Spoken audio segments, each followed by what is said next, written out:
Here's a very brief video explaining the ExPLISSIT model and how you can adapt it for working with clients in talking about sensitive matters of life, especially around sexual health and well-being, within whichever field of practice you're working in.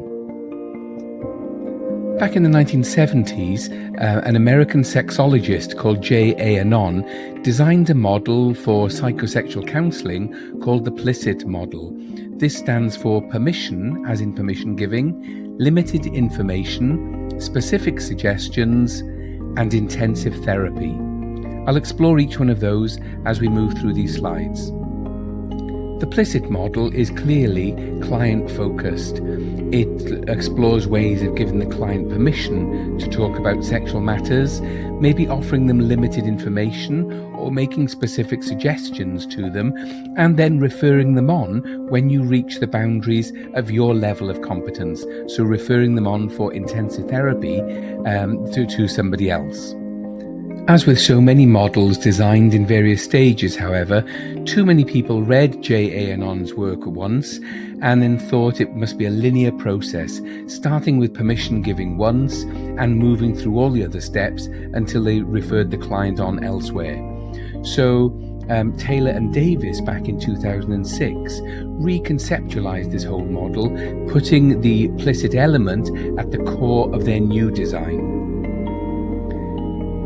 The Taylor and Davis version puts PLISSIT into the middle, but at each and every stage, it gets the practitioner to reflect on how things are going and also to review whether they need to change or adapt or to move in different ways, and that the permission giving must be at the heart of each of the other sections. It's not just asking permission once, but revisiting this each and every time you talk about sexual health with your clients.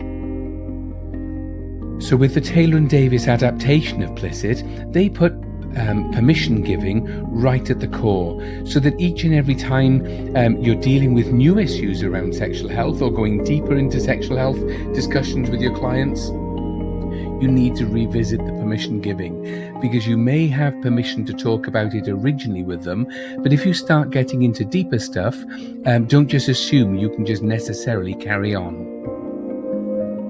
Another classic difference with the Taylor and Davis model is that not only did they put PLISSIT into a different design within the core of their model, but on the outside they focused this now on the work of the practitioner.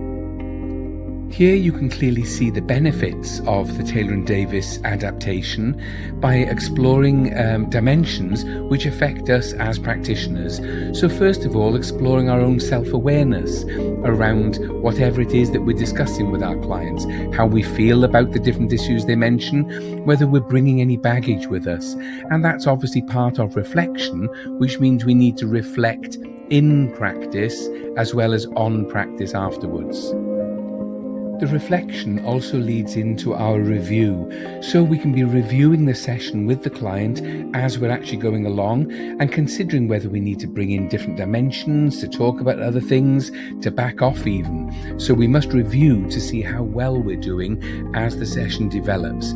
This might also mean that we need to find out more ourselves, that we need to consider our own knowledge base. It may be that the client is talking to us about certain aspects of life, or maybe treatments or therapies they're using that we're completely unaware of. So we always have to reflect on what our knowledge is and whether we need to expand on this to find out more. And finally, the element that Taylor and Davis talk about is challenging assumptions.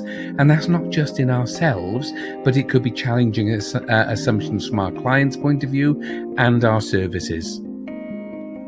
If you want to know more about the Taylor and Davis model, especially from the perspectives of promoting sexual health and well-being, I've actually written an article on this, a CPD article in the Nursing Standard in 2013. I'll put reference to this on the online resource. Thanks for listening.